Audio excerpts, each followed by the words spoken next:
Hi everyone, আমি আজকে একটা সামার স্কিন কেয়ার রুটিন নিয়ে তোমাদের সামনে এসেছি। তো ফার্স্টেই বলে রাখি যে সামারে কিন্তু আমাদের স্কিনটা এই মুহূর্তে অনেক বেশি ড্রাই থাকছে। আমাদের কিন্তু সেই ঘাম হাওয়া, সেই সিবাম প্রডিউস করা আমাদের স্কিনে, মানে অয়েল প্রডিউস করা, সেটা কিন্তু হচ্ছে না। আমাদের এই মুহূর্তে কিন্তু যেই সামারটা রয়েছে সেখানে কিন্তু স্কিনটা আমাদের অতিরিক্ত ডিহাইড্রেটেড থাকছে। তো সেক্ষেত্রে আমরা কী কী ইউজ করতে পারি আমাদের স্কিনটাকে ভালো রাখার জন্য? তো ফার্স্টেই বলে রাখি, এই যে প্রচণ্ড তাপ, তো আমাদের একটা ভালো সানস্ক্রিন কিন্তু ইউজ করা উচিত। তো আমি যেটা ইউজ করি সেটা হচ্ছে নিউট্রোজেনের আলট্রা শিওর।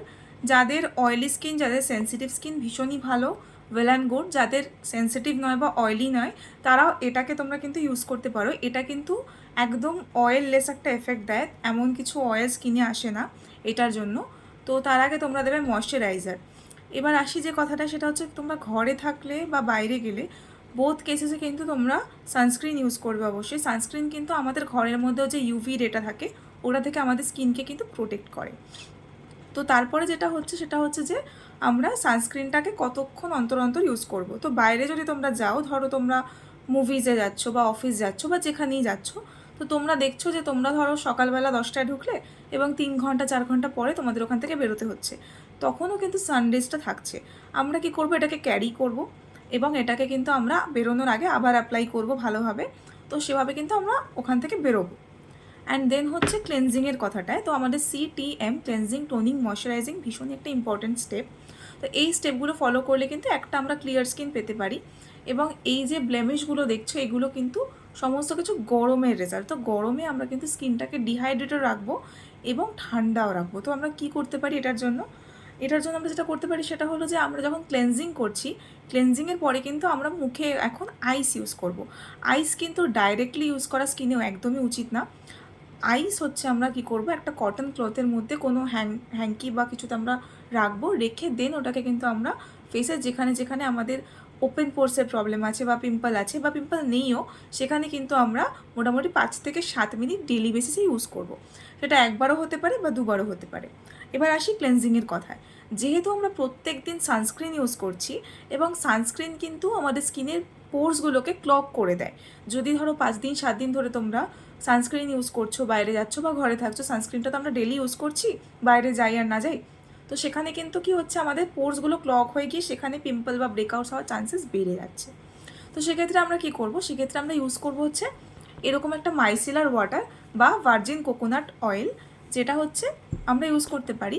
তো বলে দিই যে আমরা যারা কোকোনাট অয়েল ইউজ করব, যদি কারো দেখো ড্রাই স্কিন, অয়েলি স্কিনের মানুষরা অবশ্যই ইউজ করতে পারে, কিন্তু যাদের স্কিন অতিরিক্ত অয়েল প্রডিউস করে, তো তাদেরকে তো এক্সেস অয়েল দেওয়ার কোনো প্রয়োজন নেই স্কিনে।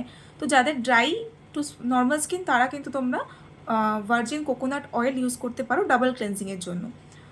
আর যারা অয়েলি বা সেন্সিটিভ স্কিন আছে, যে সিবাম হলে বা অয়েল হলে স্কিনে পিম্পলের সমস্যা হয়, তারা কিন্তু এই ধরনের মাইসেলার ওয়াটারটা ইউজ করতে পারো। তো দেখে নিই যে আমরা কি করে ডাবল ক্লেন্সিংটা করব মাইসেলার ওয়াটার বা কোকোনাট অয়েল দিয়ে।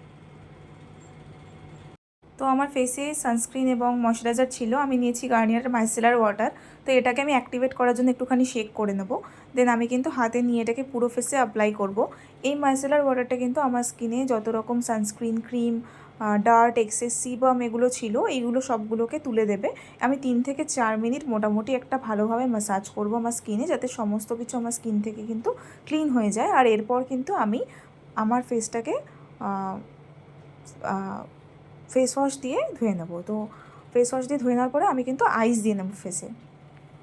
ক্লিনজিং প্রসেসের পরে কিন্তু আমাদের স্কিনটা অনেক বেশি পোর্সগুলো ওপেন হয়ে যাবে। যেহেতু আমরা যখন দুবার করে স্কিনটাকে ক্লেন্স করছি, আমাদের পোর্সগুলো কিন্তু অনেক ওপেন হয়ে যাচ্ছে। তখন কি হচ্ছে, যে ওপেন পোর্সের প্রবলেম দেখা যাচ্ছে।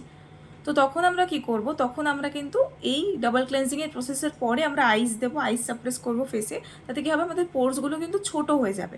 এবং যে কোনো একটা হাইড্রেটিং টোনার ইউজ করব। অবশ্যই কিন্তু এখন গরমকাল, এখন কিন্তু স্কিন ডিহাইড্রেট হবে আমাদের জল কম খাওয়ার কারণে, বা আমরা যে এখন যে গরমটা পড়ছে সেখানে কিন্তু আমাদের স্কিনটা ড্রাই হচ্ছে। তো সে কারণে আমরা কিন্তু যতটা পারবো আমরা স্কিনটাকে রোদের থেকে বাঁচাবো। এবং কি করব, আমরা শীট মাস্ক ইউজ করব। একটা ভালো শীট মাস্ক কিন্তু আমরা সপ্তাহে 2 থেকে 3 বার ইউজ করতে পারি, বা একবারও ইউজ করতে পারি, সেক্ষেত্রে কোনো সমস্যা নেই। এবং গরম পড়েছে বলে কিন্তু স্কিনটায় তোমরা বেশি বেশি করে ঘাম হচ্ছে বা অয়েল প্রডিউস হচ্ছে বলে তোমরা ময়শ্চারাইজার ইউজ করবে না, এটা কিন্তু করো না। তো যে কোনো টাইপের তোমরা ময়শ্চারাইজার ইউজ করতে পারো।